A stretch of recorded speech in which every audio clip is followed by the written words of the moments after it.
What's going on, guys? This is Derek Ledwidge from Strive Fitness. Today's video, I'm going to end up going over consistency, and main reason is it's one of the things that hold people back the most. Generally, anytime we have like an intake call or anything like that for our online clients or in-house at Strive. Uh, Anytime I usually ask, what's the one thing that is holding you back, or what's the one thing that is like the main struggle? And some people say like the training, nutrition, being accountable or anything like that. Usually, the majority always goes down into I'm just not consistent enough. Consistency. I lack that motivation and consistency to keep on going, and so it's usually the biggest thing that people fall off on. And it's not about following a perfect plan if you can't be consistent with anything. People get results by being consistent with whatever they end up doing. Right, your body adapts to being consistent, everything like that. And so today we're going to end up going the 5 different hacks. 5 different reasons why people struggle with consistency, and 5 different hacks that you can reframe what's going on so you can be consistent. So it's a really big, more of a go-to, more of an educational piece for this. And so number one, the biggest thing that I feel for most people when they struggle with consistency is trying to be perfect, right? They try to go all in and be 100% perfect. And this is usually the most common one, just simply because, a lot of people watching this video right now will probably agree that they're doing great, right? They're knocking it out of the park. If they're doing a challenge, they're doing great for that first week, maybe even that second week. And then one event happens and it completely derails what's going on, right? And usually it's because they're trying to be completely perfect, right? They're trying to, because they're so motivated, they want to be perfect through it, all that stuff. And then when they struggle or when life gets in the way, now they deem themselves as failures. And now it becomes, oh my God, I'm doing it again, right? And oh my God, I messed up again. I'm going to gain all the way back, or I can't do this or anything like that. And then they end up stopping. And that's honestly probably about 90% of the people that we work with. One of the biggest things of why they always end up stopping. And so that one thing derails them because they're trying to be perfect. So the hack on how to do that is realize that you will fail, right? Especially that first month. It's usually the metabolic priming phase, or the preseason, or that I call for some clients. Basically, we're priming our body for the diet. Whether it is we are reverse dieting, for some people they need to get their metabolism recharged, or they're just becoming consistent, right? They're learning some new habits, stuff like that. It's not really consistent. I usually describe it as, honestly, the first month is probably going to be a shit show. Right? You're going to be consistent. You're not going to be consistent. Your weight's going to be doing one of these things. And the biggest thing that I try to tell people, and we use this verbiage all the time, is to take imperfect action.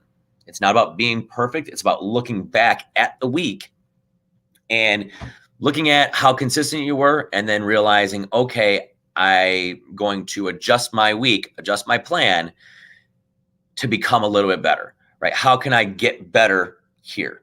Right. And stuff like that. And that's how we take that imperfect action, right? We want to always have that mindset. It's not about being perfect. It's about taking imperfect action, right? And that's one of our steps in our VCI framework, is that last step. It's not about, it's that ongoing process. The next one is, I sort of mentioned it already, is people sort of go all in. Right? They try to do everything at once, right? They're trying to do all of these different things because that's where they should be, right? I described it to one client this morning on all we really have to do. Like, we have the plan. This is where we should be at, right? And we have to figure out where we're at, right? And if we're all the way over here, all these little steps will get me there, right? But this is a big gap to cover if I try to do this too much, right? Unlike, myself, a lot of times when I turn it back on for like a photo shoot or something like that, I'm generally right here. If I switch so many things now, so that's an easier gap. So it doesn't take me that long. Sometimes it does. Usually takes me about a month because I'm stubborn as hell. But the point is, you want to start small, right? Especially if you're new to the game, right? Or if you have been off for a while, or you're the person that says, I should be able to do this, you have to create some small wins at the beginning. Once you start doing that in that metabolic priming phase, then then it becomes a lot easier once you finally hit that producing phase, that producing fat loss phase. So you start small, get some small wins, and then you get that confidence to keep on going. That's how you become consistent. And again, like everyone's generally in the same boat, right? That first month, that first like 3 to 4 weeks, maybe even 6, is honestly a massive shit show. And even myself, I start really, really small, right? Because I want to create those wins, and then all of a sudden I'm good, right? The next one of why people are not consistent is we live in a world of instant gratification, right? We are very much, I need to do this now.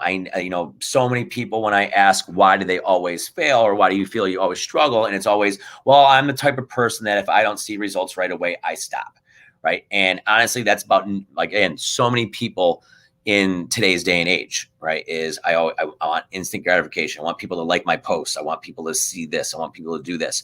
And like, that gets you to not be able to get past that first 4 weeks, right? The first 4 weeks is absolutely crucial because consistency is not going to be there. And so you have to make it past that and keep on learning, keep on getting a little bit better. So you have to get past that instant gratification. The hack for this is committing to the long term.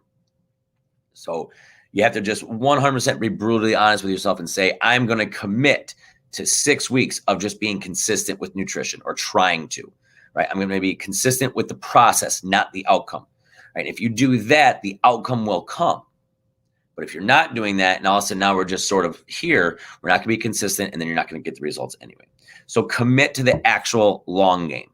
Know that that you are going to mess up, and that it is going to take a lot longer than you actually think, right? And there's some people that are getting great results right now, and we've gone through the process multiple times of metabolic priming, maintaining, losing weight, going back to maintenance, and all of this stuff, and they're getting insane results. But it's been a year. Right? It's not 6 weeks. It's not 30 days. Commit to the long term. No matter what, you are going to try to be consistent for the long term. Commit to 3 months. Commit to 6 to 8 weeks. And once you do that, that's the only thing you're committed to, regardless of the scale. Right? So that's an easy way to get that consistency hack. The next one is self-limiting beliefs. Right? You actually have to be honest with yourself on what you're struggling with. This is one of the main questions that I ask people incoming when we have our first initial nutrition call is, what do you feel that that is the biggest struggle? What is holding you back? Right? And it could literally be anything, right? So you have to be honest with yourself. You can't be like, oh, I'm going to, I am consistent. I am doing so well. I'm doing everything right, and stuff like that. It's always something. There's always an answer. And if you're not getting results, there is something wrong, right? You might not be doing as well as you actually think, or else you would be getting results. And so be actually honest with yourself, right? And be honest with yourself on where you struggle, right? Because again, this is where I usually, in our groups, in our nutrition groups, and, private training calls, this is usually called owning your shit. You have to own your shit, right? Because it doesn't go anywhere. If you have body image issues and that causes you to fall off, right? If you have snacking issues, if you're an emotional eater, right? If you know that you have trigger foods, if, all of these things, you have to be honest with what actually happens to you, right? Because again, it's not going anywhere. I have body image issues, right? I always have. And that doesn't go anywhere. I still have those issues. I still have those thoughts. The difference between me and someone that falls off is I handle it better. I know it's a thing, right? I own it. I own my shit. And then I can actually handle it better and grow, right? Most people don't actually admit what their shit is, right? They try to push it back or push it down because they don't want to admit it. They want to be honest with it. They want to be, I should be able to do this. I am better than this. So you have to be honest with the things that you struggle with. Once you do that, then you can become consistent, because those are very unique, right? If you're a snacker, that's unique to you. If dinner is a shit show because XYZ, that is unique to you. All of the things in nutrition is very unique to individuals. And that's how you create a plan around you. But you have to be honest with yourself first instead of trying to be someone else. The last one, consistency hack, the biggest thing that causes people to not be consistent is the environment. This sometimes is a lot harder for like parents that have kids and stuff like that. But if your environment is a whole bunch of shitty ass food, it's going to be a lot harder for you to be consistent. If you're going out partying every single night, more than likely chances are your environment is not conducive to actual success, right? So how can you change your environment? Doesn't mean you have to get rid of all of it, but how can you change your environment so that way success follows you? Right. And that's one of the bigger things as well. And it's why a lot of times when you have like challenges, you change your environment first. Right. So those are the consistency hacks. A lot of it is a mindset thing, because the reason why people are not consistent is because their mindset lets them down. Right. The product is good. We just don't get there. We don't know how to apply it. Right. So learn to take imperfect action. Realize it's going to take longer than you actually think. If you think it's going to take you 3 months, it's probably going to take you 6. Right. Commit to the long game, get rid of that instant gratification, be honest with yourself, right? Don't define yourself as, trying to do something else, self-limiting beliefs and things like that. You have to be honest with your shit and own your shit. And then watch your environment. Make sure it's actually there to, allow yourself to actually get consistent. Hope you enjoyed this video. Again, consistency is a huge thing. If you know that this is a big thing, feel free to give me a comment below or anything like that, or message me, and you can end up going back and forth with some of the consistency hacks that we might be struggling with. Feel free to post it below as well on what you're struggling with. We can give some sort of answers. Other than that, I will talk to you guys.